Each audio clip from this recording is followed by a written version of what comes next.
Las caras ocultas de la corrupción. Por Jesús Canale, médico cardiólogo por la UNAM. Maestría en bioética.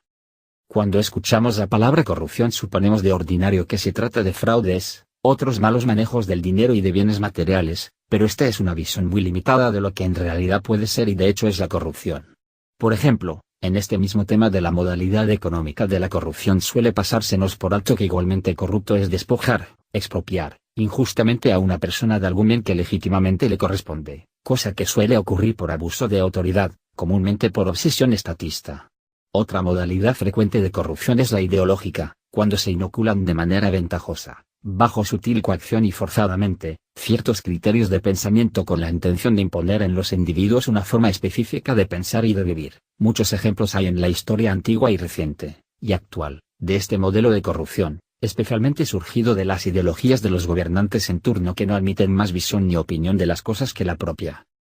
Así ha ocurrido con los modelos liberales y neoliberales, socialistas y comunistas, racistas y eugenésicos, también con la ideología de género, etc. Por otro lado, nadie está exento de padecer la corrupción informática y mediática, aquella que acomoda los sucesos al modo de las conveniencias de quienes manejan los medios, las bases de datos estadísticos o la merecida confidencialidad de los datos íntimos o sensibles de los ciudadanos. Muestra elocuente de esta versión de corrupción son, por ejemplo, el indebido manejo de datos personales que han sufrido recientemente millones de usuarios de Facebook y la tan común manipulación o restricción a los medios en países con gobiernos que tienen para su propia conveniencia modos autoritarios o dictatoriales. También hay una forma de corrupción educativa que suele manifestarse con estrategias de imposición de un modelo educativo ideologizado o bien restringiendo ilícitamente los derechos de los padres sobre la educación de sus propios hijos. Gravísima es la corrupción familiar, toda vez que el verdadero desarrollo de toda sociedad se fundamenta en la solidez de la institución familiar. Las ideologías y las políticas públicas que vulneran directamente la salud familiar han acarreado y continúan generando insatisfacción colectiva y descomposición social en muchos sitios.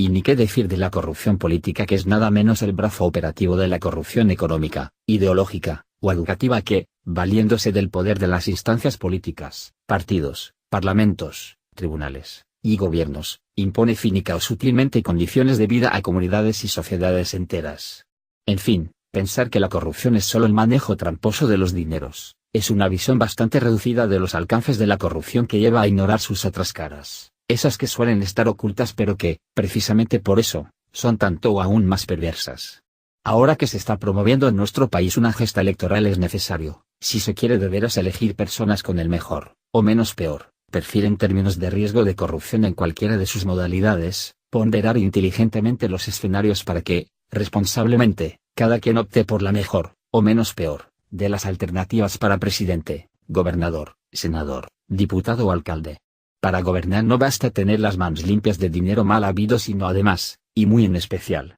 un equilibrio ético en lo intelectual y en lo político sin voracidad autoritaria, vengativa ni egocéntrica. Hitler y Stalin no tuvieron pasión por llenarse los bolsillos de billetes, pero por sus intenciones corruptas fueron culpables de las peores atrocidades de la historia.